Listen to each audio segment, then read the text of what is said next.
પાટણ જિલ્લામાં વિકસિત કૃષિ સંકલ્પ અભિયાન શરૂ કરાયું છે। વડાપ્રધાન શ્રી નરેન્દ્રભાઈ મોદીની પ્રેરણા અને કેન્દ્રીય કૃષિ મંત્રી શ્રી શિવરાજસિંહ ચૌહાણના માર્ગદર્શનમાં કૃષિ મંત્રાલય, ભારત સરકારના તથા ભારતીય કૃષિ અનુસંધાન પરિષદ દ્વારા 29 મે થી 12 જૂન સુધી દેશવ્યાપી વિકસિત કૃષિ સંકલ્પ અભિયાન ચાલી રહ્યું છે,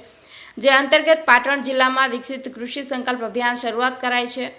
આ પાટણ જિલ્લામાં કૃષિ વિજ્ઞાન કેન્દ્ર પાટણ દ્વારા 1 જૂનના રોજ શંખેશ્વર તાલુકાના ખગડિયા, કંચનપુરા, મરદાનગંજ ગામોમાં તથા સમી તાલુકાના વરાણ, કનીજ, બાબરી ગામોમાં વિકસિત કૃષિ સંકલ્પ અભિયાન અંતર્ગત કૃષિ સંકલ્પ રથમાં ચોમાસુ ઋતુમાં પોતાને ખેડૂતોને પડતી મુશ્કેલીઓ નિવારવા કૃષિ સંલગ્ન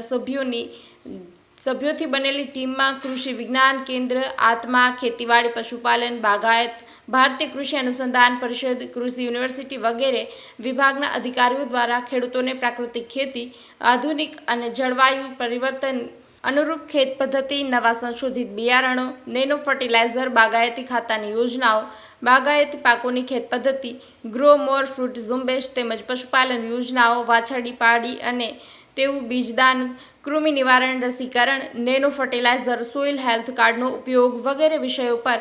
જાણકારી આપવામાં આવી હતી। ખેડૂતોને ખેતી ખર્ચ કેવી રીતે ઘટાડવો, વૈજ્ઞાનિક પદ્ધતિથી પાક બદલી, ઔષધીય પાકો, જીવાત નિયંત્રણ, ડ્રોન ટેકનોલોજી થકી દવાનો છંટકાવ વગેરે બાબતો ઉપર માર્ગદર્શન આપવામાં આવ્યું હતું।